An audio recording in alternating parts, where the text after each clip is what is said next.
Hello everyone, this is Dungeon Crawler Carl by Matt Dinniman. And before I go on with that, this is obviously a big role-playing game book, essentially. And my own history of video games and such started in the 70s. And I, to this day, don't know what this thing was called. It was an original game console of the time. And it had a series of Pong knockoffs called like Grit Ball was one of them.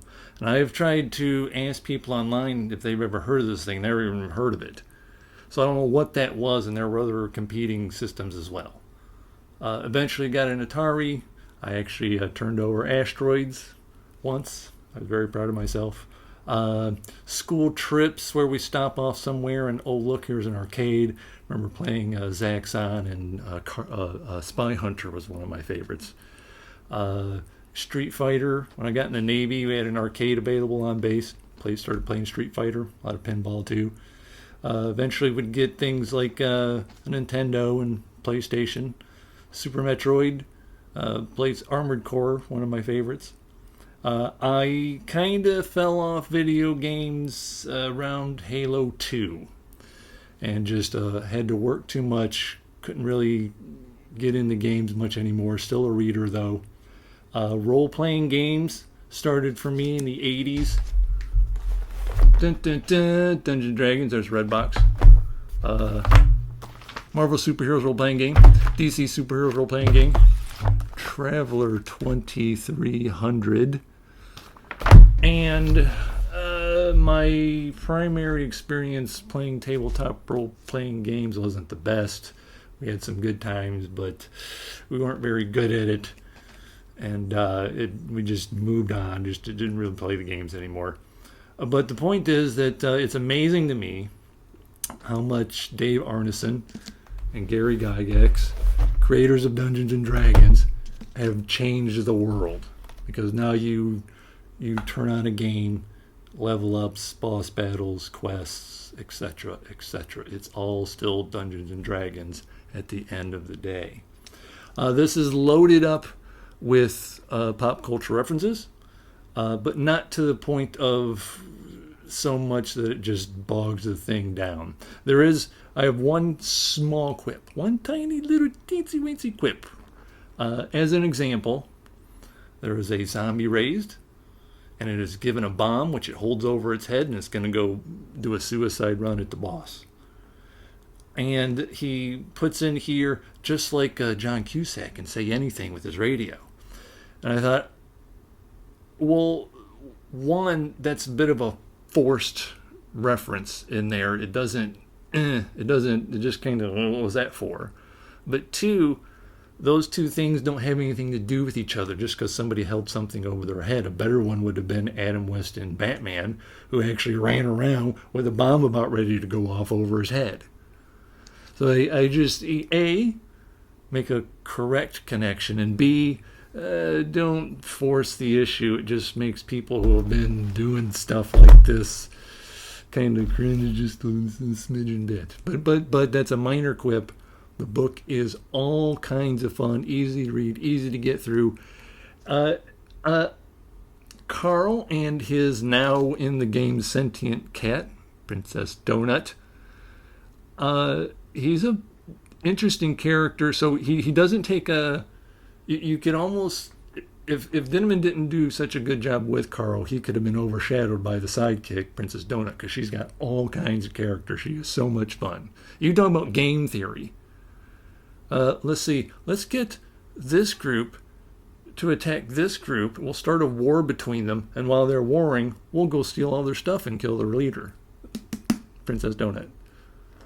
And but Carl himself, he was I'm brain farting here. He was a Coast Guard. He's in shape, big dude. I thought there was a bit of a Flash Gordon vibe about him. He's adapted to it. You're not going to break me is a good quote. And he goes through this game forced upon him. He can kill the monsters, but there are other people from Earth who have been captured into this, and he doesn't want to kill anybody, so he's not a murdering bastard. And he has an ex-girlfriend who he finds out through his now talking cat, who is cheating on him all kinds, and I hope she turns up. The earth has been crushed, and no one knows who made it through. There's only been a few million compared to the billions. Billions of people just died. Kabam. And there's a ticker, and the amount of people alive shrinks day to day as they go through this dungeon. There is no hint as to the technology at work here. So it's going to have to be something hyper advanced, because they get these weapons and power-ups. It feels like they've taken literal video game stuff and literally physically combined it with the real world. It's not just, here's the real world and here's some weapons thrown at you. You have to store things away. It's been combined. Unless they've been uploaded into a full-blown virtual reality, we just can't tell. So we'll see how that goes. There needs to be some kind of explanation as to how all the power-ups and potions, and you can grab something physically. What is that? How did you get that? And then you put it in your inventory, it just disappears. And so a technological explanation is required at some point, and just not quite there yet as to what exactly is going on. There is some foreshadowing here, not foreshadowing, setup, because they start to learn about things in what's going on in the galaxy. And you have the Syndicate, who controls this game, or is at least controlling this version of the game for the season. And there are other powers and factions and governments and companies who have, they're all playing political games with each other, and how it affects the game and who gets to run the game and so on. And so they could be stuck in the middle of some giant war, potentially, between all these factions. So there's just a nice setup book, a really good setup book. And I'm pretty much in all the way. I already got the second book. How many are there? Six, I think. And I'll be pretty much reading this predominantly for the next several weeks. Here is then what's up next. Carl's Doomsday Scenario, book 2. Let me flip that out so I can do that easier.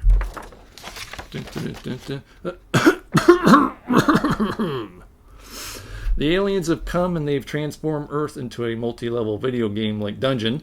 It's the newest season of the galaxy's most watched game show, Dungeon Crawler World. Now on the third floor, Carl and Donut have to fight harder than ever. They've already proven that a Coast Guard vet and a once and forever feline royalty are an almost unstoppable team. The ratings are off the charts. Viewers can't get enough. But the dungeon grows more dangerous each day, and now there's a whole new problem to deal with. Quests. They call it the Overcity, a sprawling, once thriving metropolis devastated by a mysterious calamity. But these streets are far from abandoned.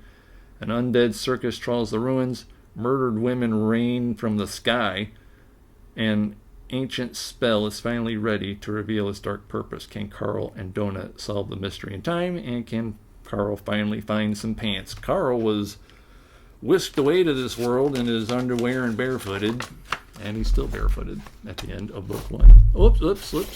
Minor spoiler.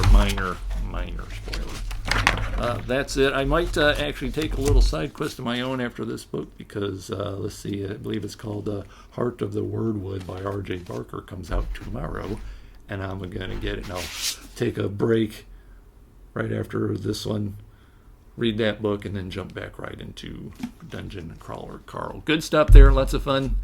Big nerd world there. I loved it. Thank you very much. Until next week. Bye-bye then. Thank you.